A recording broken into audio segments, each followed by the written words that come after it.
जो प्लेट कहता है सारनाथ का, उसमें तो ये एक तरीके से इंडिकेशन रहता है कि बाबू जगत सिंह को विलेन की तरह पेश किया गया इतिहास में। मुझे आशा नहीं, पूर्ण विश्वास है वर्तमान व्यवस्था पे, वर्तमान सरकार पे, कि देश का इतिहास अगर वो सच्चा है, सही है, कोई किस्सा कहानी नहीं है, तो निश्चित सामने आएगा। कुछ हफ्तों पहले यहाँ पर यूनेस्को की एक टीम आई और उसने यहाँ का दौरा किया और आसपास की सारी चीज़ों को देखा कि क्या ये जगह वास्तविक रूप से हेरिटेज लिस्ट में शामिल करने की स्थिति में है या नहीं। बाबू जगत सिंह के परिवार के ही एक वंशज जिनका नाम प्रदीप नारायण सिंह है, उन्होंने 2019 में कवायद शुरू की कि उनके जीवन के बारे में सारे तथ्यों के साथ, आर्काइवल रिकॉर्ड के साथ सामने लाया जाए। बहुत कठिनाई आई इसमें, डॉक्यूमेंट नहीं मिलते हैं। ये मैं पूर्वजों का आशीर्वाद कहूँगा, टीम का सहयोग कहूँगा, ईश्वर का आशीर्वाद कहूँगा कि हम उसमें आर्काइवल एविडेंस जुटाने में सफल रहे। जितनी रीजनल हिस्ट्री है उस पे हमको एम्फसाइज करने की जरूरत है, क्योंकि रीजनल हिस्ट्री को बहुत दबा दिया गया था। जब भी आप इस देश की संस्कृति और सभ्यता के उन्नयन की बात करेंगे, उसकी नींव की बात करेंगे, उसके उद्भव और विकास की बात करेंगे, तो आपको बनारस आना पड़ेगा। मैं अभी सारनाथ में हूँ और ये सारनाथ का जो है ऐतिहासिक स्थान है।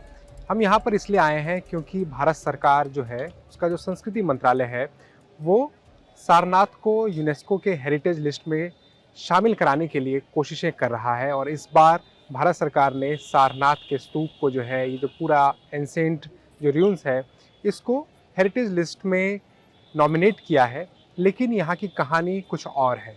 एक तरफ तो यहाँ पर भारत सरकार इस और काम कर रही है कि इसको यूनेस्को में शामिल कराया जाए, दूसरी तरफ कहानी ये है कि इस जगह की का जो इतिहास है वो किस तरीके से दर्ज किया जाए और आने वाले समय को बताया जाए।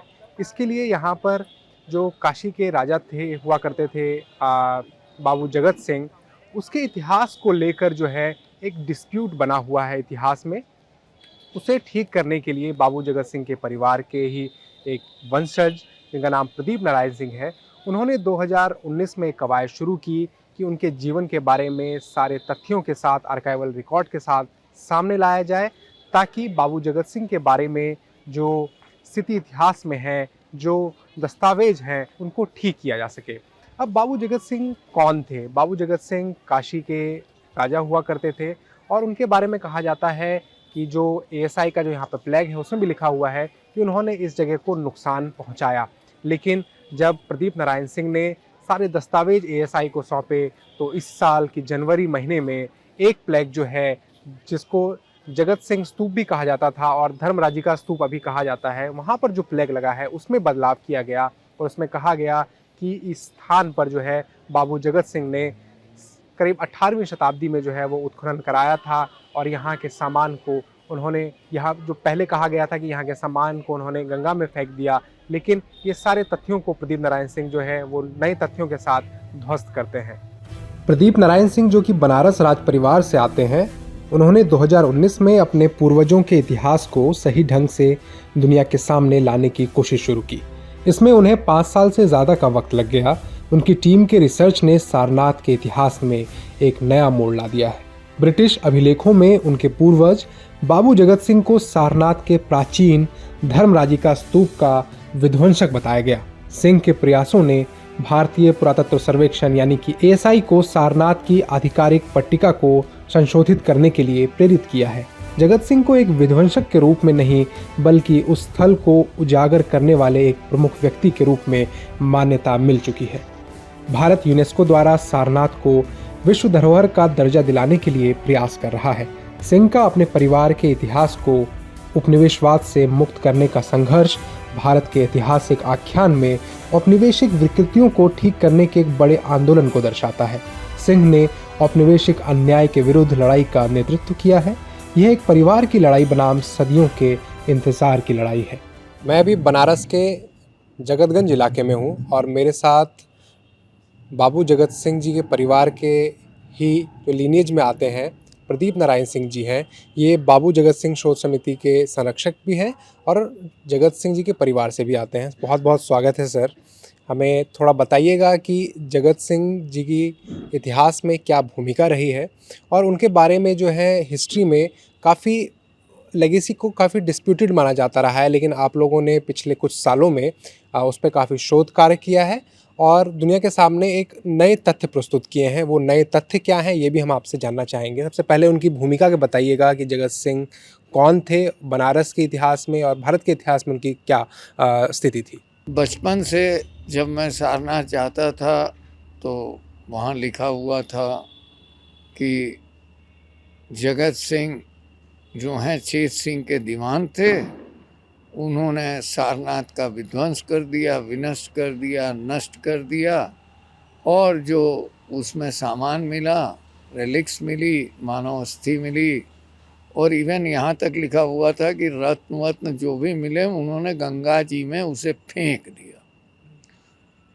और जगतगंज का वहाँ के सामग्री से निर्माण किया।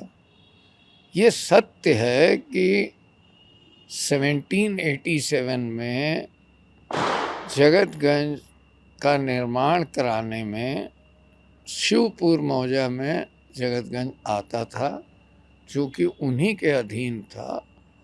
तो कारिंदों ने उन्हें बताया होगा, वो जंगल था, एक पूरी तरीके से जंगल था, कोई आर्कोलॉजी तो उस समय थी नहीं, तो उन्हें बताया गया होगा कि वहाँ काफ़ी सामान, पत्थर, ईंट सब टीला है उसमें पड़े हुए हैं। तो उन्होंने कहा होगा कि इसको ले आओ, तो यहाँ लाया गया। जब वो स्तूप जो वर्तमान में धर्मराजिका कहा जाता है 6 फुट हाइट के ऊपर ही, उन्हें एक पत्थर के बॉक्स के अंदर जो भी डिगिंग कर रहे थे उनके कारिंदे, उन्हें एक ग्रीन मार्बल कास्केट में भी वो पन्ना, कच्चे पन्ने की हो सकती है या हरे स्फटिक की हो सकती है, लेकिन एविडेंस जो ब्रिटिश एविडेंस है उसमें कहा गया है ग्रीन मार्बल कास्केट। वो मिली, उसको उनके सामने लाया गया, उसमें मानव अस्थि थी और बहुत से बहुमूल्य रत्न थे। एएसआई ने इसी साल के जनवरी महीने में एक प्लेट को भी बदला सारनाथ में, जहां पर बाबू जगत सिंह जी का नाम लिखा गया और बताया गया कि सबसे पहले का उत्खनन जो इलाका है वो ये है। और इसके बारे में आप क्या कहेंगे जब एएसआई अपनी तरफ से जो ये इनिशिएटिव ले रही है कि इसको अब बदला जाए, और वो बदलाव सारनाथ के लिए इम्पोर्टेंट नहीं है, वो पूरे इस एरिया के इतिहास के लिए भी इम्पोर्टेंट है। देखिए, एएसआई तो किसी मॉन्यूमेंट को सुरक्षित करने की एजेंसी है, वो कोई रिसर्च एजेंसी तो है नहीं। जैसा विद्वान इतिहासकारों ने पहले लिखा था, जैसा विद्वान इतिहासकारों ने कंटिन्यूअस वही चीज़ लिखी और ब्रिटिशर्स ने जो लिखा उसी को फॉलो कर रही थी वो। ये तो हम भारतीयों का काम है, हम इंस्टीट्यूशन का काम है, रिसर्च स्कॉलर का काम है कि वो उन तथ्यों के गहराई में जाएं और देखें।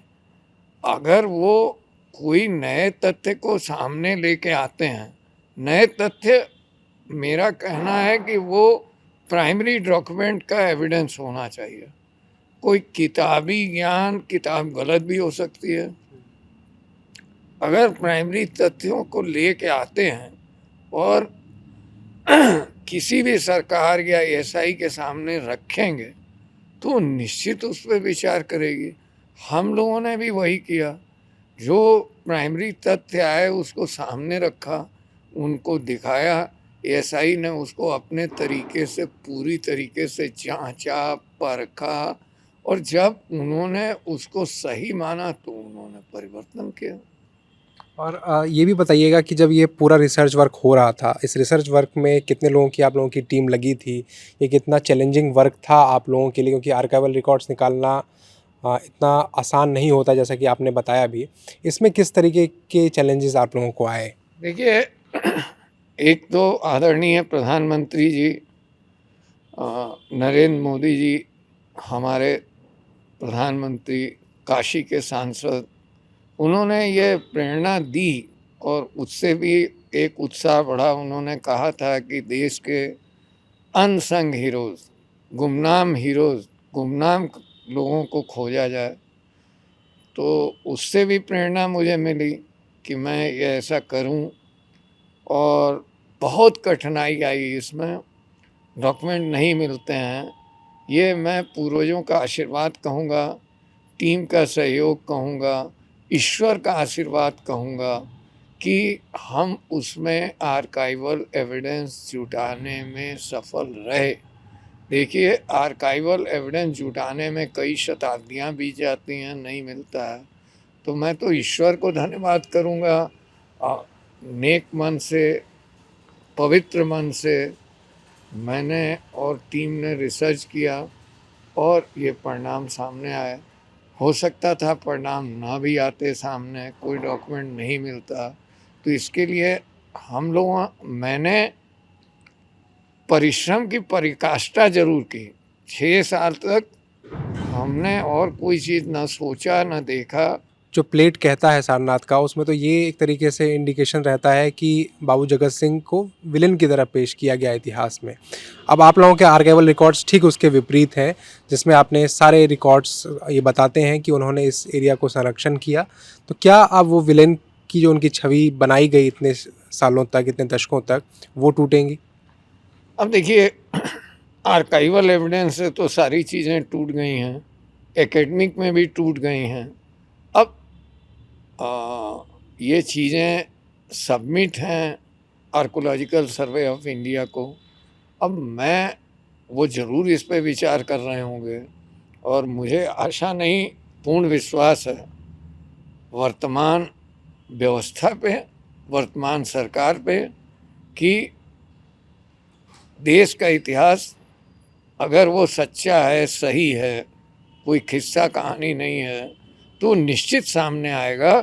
1998 से ही सारनाथ जो है यूनेस्को के टेंटेटिव लिस्ट में था, लेकिन अब भारत सरकार जब कवायद कर रहा है कि इसे उसकी हेरिटेज लिस्ट में शामिल कराया जाए, तो इस बाबत जो है कुछ हफ्तों पहले यहाँ पर यूनेस्को की एक टीम आई और उसने यहाँ का दौरा किया और आसपास की सारी चीज़ों को देखा कि क्या ये जगह वास्तविक रूप से हेरिटेज लिस्ट में शामिल करने की स्थिति में है या नहीं।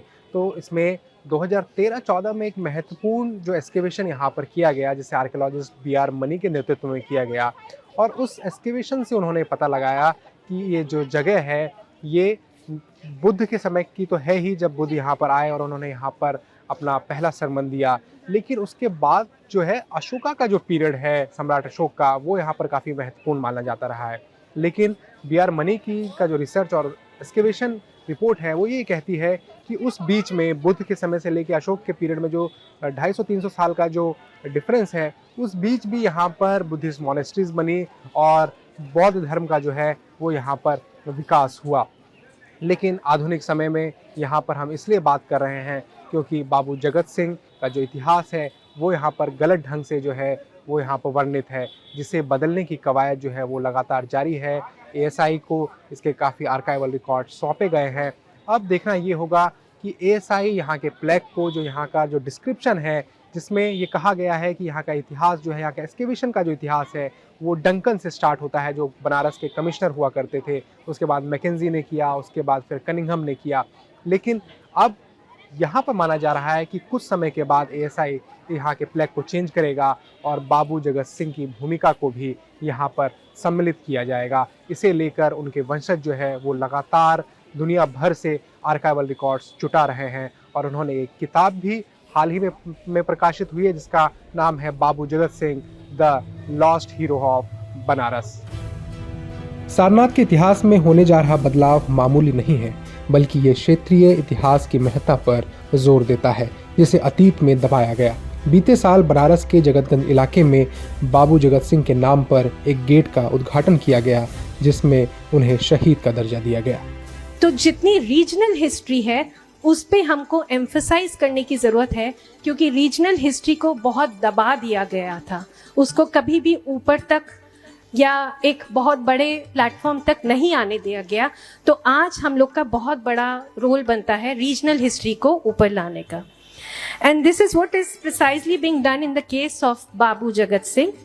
बनारस का इतिहास जाने बिना आप इस देश के इतिहास को नहीं समझ सकते। बनारस का इतिहास जाने बिना इस देश की संस्कृति और सभ्यता के उत्कर्ष की गाथा को आप नहीं समझ सकते। जब भी आप इस देश की संस्कृति और सभ्यता के उन्नयन की बात करेंगे, उसकी नींव की बात करेंगे, उसके उद्भव और विकास की बात करेंगे, तो आपको बनारस आना पड़ेगा। बाबू जगत सिंह के नाम पर जो है जगतगंज का नाम है, बनारस का एक इलाका है वहाँ पर। और पिछले साल ही विधायक निधि से जो है वहाँ पर एक द्वार बनाया गया जिसका नाम रखा गया शहीद बाबू जगत सिंह द्वार। तो ये जो है ये अभी हाल फिलहाल की कुछ घटनाएं हैं जो बाबू जगत सिंह के नाम पर हुई है। लेकिन मेरे पीछे जो आप ये जगह देख रहे हैं वो सारनाथ है और यहाँ पर बुद्ध ने जो है अपना प्रथम जो संदेश जो है कुछ अपने डिसिपल्स जो है उनको दिया था।